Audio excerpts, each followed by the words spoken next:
भारत का चंद्रयान 2 चांद की सतह से भेजी ऐसी क्रांतिकारी जानकारी, एक ही झटके में हिल उठी दुनिया की स्पेस एजेंसियां।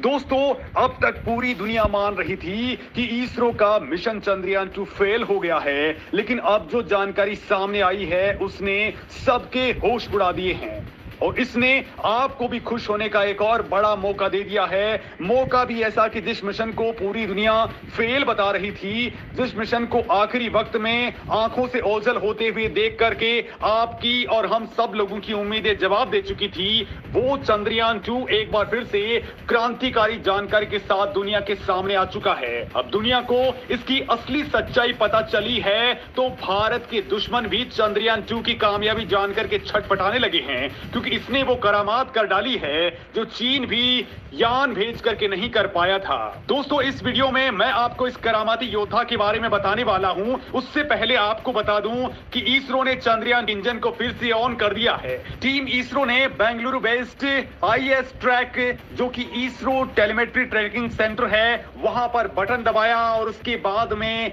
अर्थ बाउंड मनोवर सफल हो चुका है और हमारा चंद्रयान 71,000 किलोमीटर के पार पहुंच चुका है। दोस्तों, इसी दौरान कुछ ऐसा हुआ है कि वैज्ञानिक खुशी के मारे उछल पड़े हैं।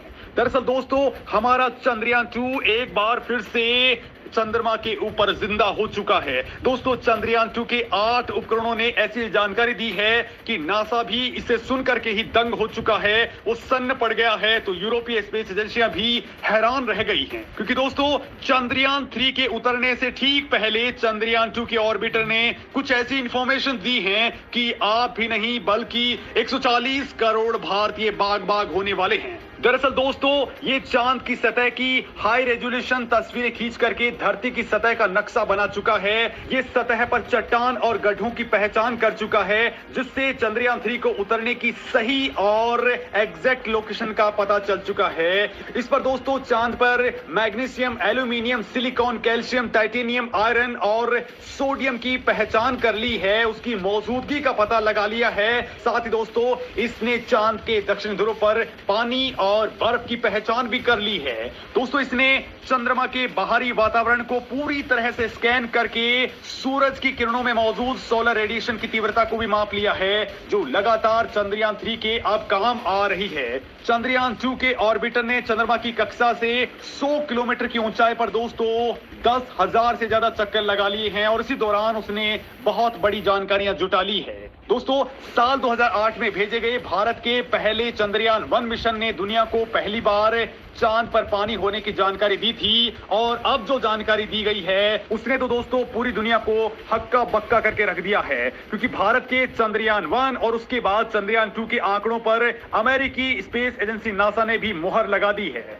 दोस्तों, चंद्रयान 2 को जुलाई 2019 के अंदर ही लॉन्च किया गया था और दोस्तों इसने 6 से 7 सितंबर 2019 की रात को चांद पर उतरने की कोशिश की थी, लेकिन रोवर और लैंडर सेफ लैंडिंग नहीं कर पाए। लैंडिंग से कुछ ही सेकंड्स पहले लैंडर का कंट्रोल रूम से संपर्क टूट गया और इसके बाद संपर्क की सारी कोशिशें बेकार चली गई। लेकिन दोस्तों, ये चांद की सतह पर नहीं उतर पाया, लेकिन कई ऐसी जानकारियां इसने अब दे डाली हैं जो चंद्रयान 3 के लिए पल पल साथ दे रही हैं और इसी के आधार पर वैज्ञानिक लगातार आगे बढ़ रहे हैं। ये ऑर्बिटर चांद के चारों ओर परिक्रमा करते हुए बेहद क्रांतिकारी जानकारियां दे रहा है। ऑर्बिटर ने चांद की सतह पर हाइड्रोक्सिल और पानी के अणुओं का पता लगा लिया है। दोस्तों, इस नई खोज के मुताबिक चांद की सभी प्रकार की सतहों पर हाइड्रेशन ऑब्जर्वर पाया गया है।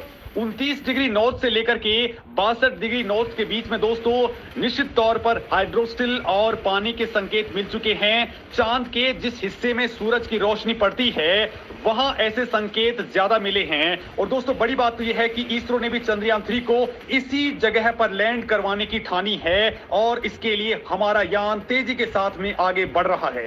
दोस्तों, इसी के आधार पर वैज्ञानिक मान रहे हैं कि चंद्रयान 3 बहुत बड़ी खोज करने वाला है, क्योंकि दोस्तों हाइड्रोक्सिल ऑक्सीजन और हाइड्रोजन परमाणुओं से मिलकर के बनने वाले पानी का वो हिस्सा होता है जो हाइड्रोजन के साथ जुड़कर पानी का एक अणु बनाता है। दोस्तों, पानी बनाने के लिए हाइड्रोक्सिल ही उत्तरदायी होता है। चंद्रयान 2 मिशन से मिले ये आंकड़े दुनिया भर में भारतीय स्पेस एजेंसी इसरो के मिशन का डंका बजा रहे हैं। भले ही दोस्तों हमारा चंद्रयान 2 चंद्रमा की सतह पर हार्ड लैंडिंग कर चुका हो, लेकिन चंद्रयान 2 के बाकी के बचे हुए हिस्से 100% काम कर रहे हैं। और दोस्तों जब से ये जागा है और इसने अपना टास्क पूरा किया है, वो टास्क चीन भी अपना रोवर भेज करके भी नहीं कर पाया है। दोस्तों चंद्रयान 2 की कामयाबी भारतीय वैज्ञानिकों की उम्मीद से कहीं ज्यादा है, क्योंकि चंद्रयान 2 पर लगे इमेजिंग और वैज्ञानिक उपकरण इस वक्त इसरो को लगातार डेटा मुहैया करवा रहे हैं। और दोस्तों इसी के आधार पर हमारे वैज्ञानिक लगातार आगे बढ़ रहे हैं। दोस्तों भारत को लेकर के अब कहा जा रहा है कि भारत इस बार 100% सफलता गेन कर लेगा, वो भी उस जगह पर जहां पर जाने में अमेरिका और रूस छोड़िए, चीन और बाकी तमाम स्पेस एजेंसियां भी बहुत डरती हैं। दोस्तों चीन ने इस इलाके के पास में अपना रोवर उतारा था,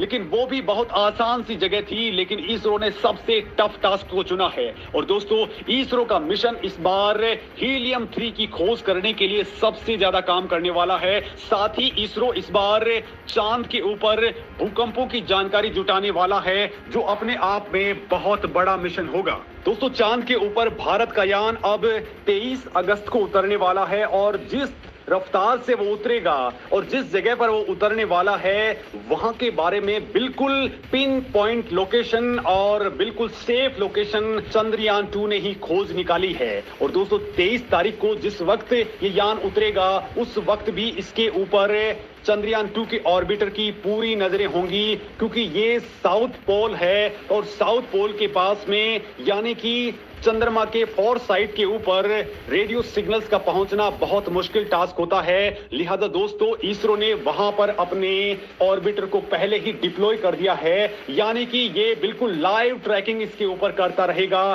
ताकि किसी भी तरह की कोई परेशानी नहीं आए। और दोस्तों जिस तरीके से इसरो ने प्लानिंग की है, उसको देखते हुए दुनिया की तमाम स्पेस एजेंसियां अब इसरो के साथ में हाथ मिलाने को बेकरार हो चुकी हैं। बाकायदा ये से यानी यूरोपियन स्पेस एजेंसी तो इसरो से हाथ मिलाने के लिए लगातार आगे बढ़ चुकी है। तो भारत अगला मिशन जापान के साथ मिलकर के करने वाला है, जो चंद्रयान 4 होने वाला है। दोस्तों इस मिशन को लेकर के भी बहुत बड़ी उम्मीदें जताई जा रही हैं, और ये ऐसा मिशन होगा जो वापसी करेगा, यानी चांद पर पहुंच करके ये यान वहां से नमूने जुटा करके वापस धरती पर लौट सकता है, और इसके लिए इसरो आगे बढ़ चुका है। दोस्तों इस मामले में आपका क्या कुछ कहना है, कमेंट करके जरूर बताएं।